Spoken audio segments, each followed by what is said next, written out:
Hello everyone, I'm Dmitry with HardwareCanucks, and the OnePlus 5 is an attractive device. The price is less appealing versus the 3T, but it's still awesome to have such high capacity storage for a lot less than we're normally used to. Plus their approach to clean software is fantastic. It doesn't get better than this outside the Pixel lineup. The hardware is nothing to complain about, although the full utilization of that 8GB of RAM is questionable, but the phone feels incredibly fast. The new curved body is gorgeous, the 1080p AMOLED screen is the perfect compromise between pixel density and battery life, and the dual camera is of course the main highlight here. That is good, but there are a lot of asterisks that are sort of associated with all of these positive features. So is the OnePlus 5 for you? Let's break it down right after this. The Graham Spectrum keyboard by Tesoro comes with a new mechanical agile switch with low-profile keycaps with super fast response and shorter actuation distance, plus all the customization included with RGB lighting and macros for a premium user.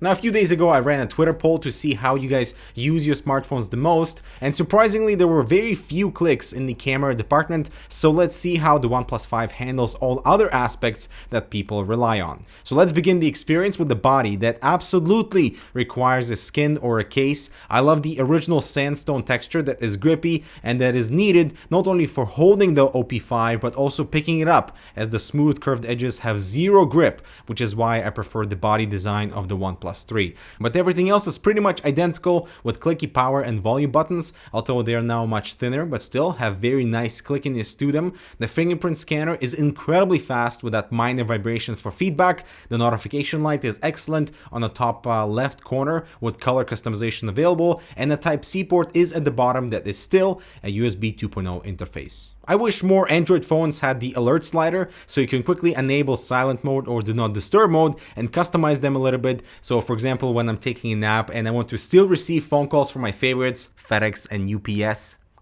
I can still hear that phone call come through and not miss a package. The headphone jack at the bottom surprisingly is powerful enough to drive my HT6XX, so I'm very happy with the amp output, and it absolutely kills the iPhone 7 in volume. The single speaker, however, is way too easy to block.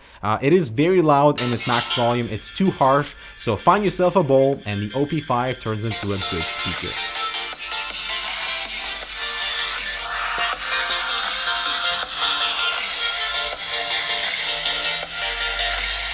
So now the screen, it's received good praise because of calibration tools. So I prefer the sRGB mode because it's just the most natural colors. But if you like a more saturated look, we have the color customization and also a temperature adjustment. The resolution at 1080p is fine. The brightness outdoors though is kind of weak. So, you know, I always have to keep it at 100% even indoors to get that nice vibrant and bright effect, which so I wish the screen was a bit brighter. However, the minimum brightness is very low, which is good, so you won't be blinding yourself or anyone around you if you check your phone during the night. But the blacks do tend towards the purples, so you know the color accuracy is not there anymore at this lowest setting. But really what got people riled up is the jelly effect on the screen when you swipe up. And this jelly effect is visible because the screen on the OnePlus 5 is mounted upside down, and we're told that is to make room for some other hardware components on the inside, most likely for that dual camera at the back. So the jelly effect is only visible when you scroll up, and I can recreate the same jelly effect by flipping my OnePlus 3, and you can see the jelly motion here as well. That top portion or the bottom portion of the screen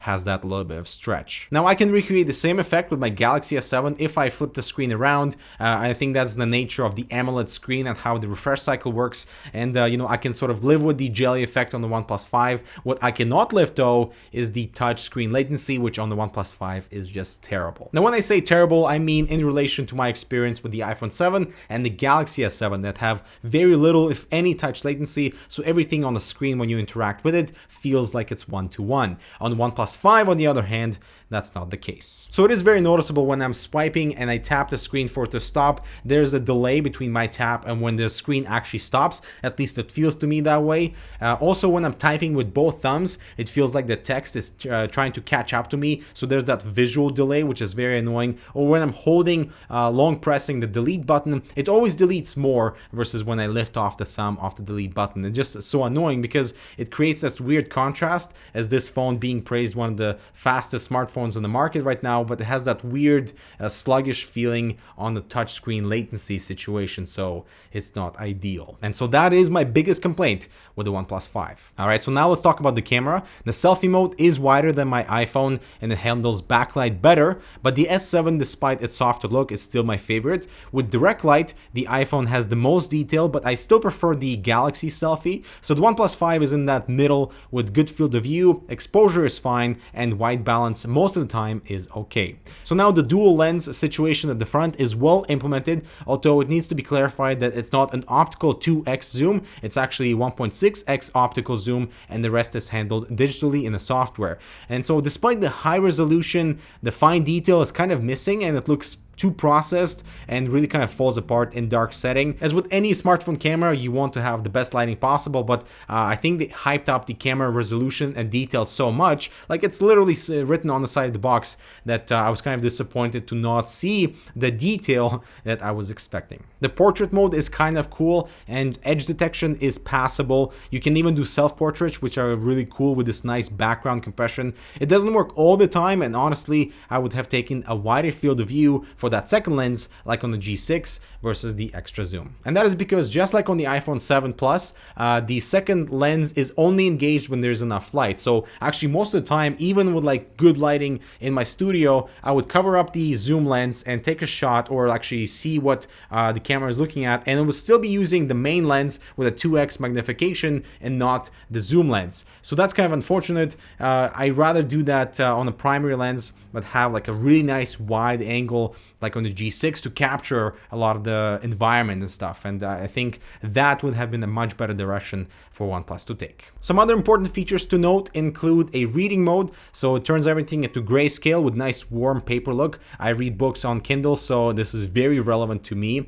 You can also choose your vibration intensity and even pattern, though it is kind of weak. At least nothing beats the iPhone vibration. The lock screen has expanded a little bit to accommodate more room for notifications versus what we saw on the OnePlus 3, and dash charging remains the same. It's super fast, never have to worry about battery life. When plugging in it for like 20 minutes gets you good recharge. I also want to mention the flashlight on the OnePlus 5 is pretty weak when compared to the iPhone 7, something to keep in mind if you use the flashlight often. And as of July 20th, OnePlus has patched out the 911 rebooting bug when the phone would restart when tried to call 911 or emergency services. So that wasn't pleasant, but they've patched out a software update and they've released like 5 OTA updates so far. So that means they're kind of staying on top of things and listening to what the community's figuring out in terms of the bugs on the OnePlus 5. So overall, I'm pretty happy with the OnePlus 5, but we're in a difficult price territory where the device is kind of expensive to not have any rubber seals or adhesive for water resistance.